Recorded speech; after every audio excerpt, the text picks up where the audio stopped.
إني أريد اليوم أن أبدي أمامكم في هذه الحفلة المباركة السنوية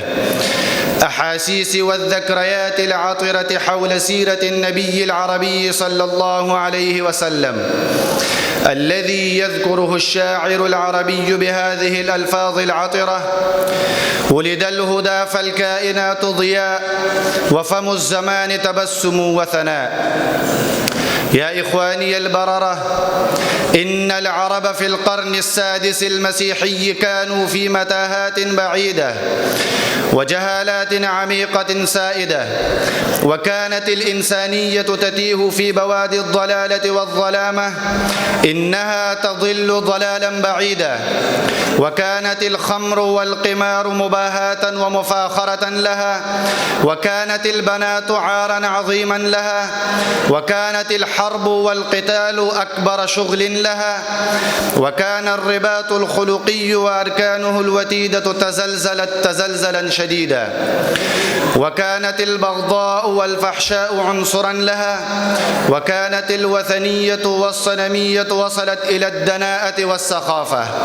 فالكعبة المقدسة التي بناها إبراهيم وإسماعيل مملوءة بالأصنام والأوثان،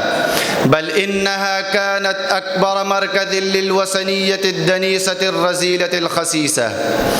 وكانت سخافتها وسفاهتها وحماقتها وصلت إلى النهاية، وكانت الظلامة وجهالة تراكمت وتكدست إلى حد الذي صوره القرآن حتى إذا أخرج يده لم يكد يراها. يا أزهار المسلمين المحمدية، في هذه الأحوال الأسفة الكئيبة طلعت الشمس المضيئة من أفق تهامة التي بددت تلك الظلمات من الكفر والشرك، والتي تنورت بها تلك المصابيح التي تخبو وتخمد في هذه الأحوال الحرجة الضيقة. إنه برز من ثنيات الوداع البدر المنير الذي نور الإنسانية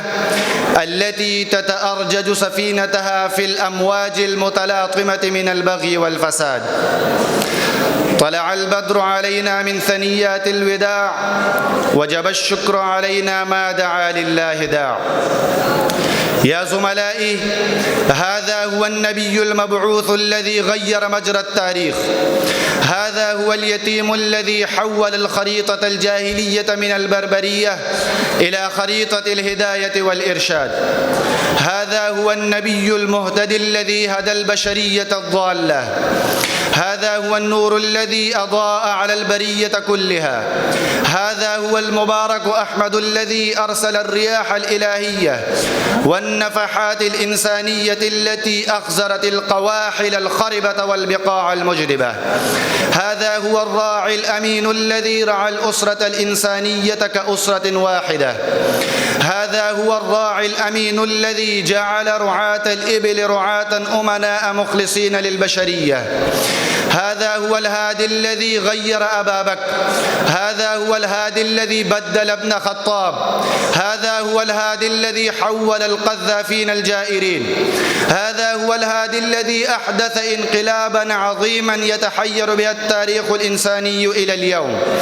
هذا هو الهادي الذي أغار إغارة شجاعة وجراءة على قصور القياصرة والأكاسرة والفراعنة، هذا هو النبي المهتاد الذي ألف القلوب فأصبحتم بنعمته إخوانا. يا زملائي،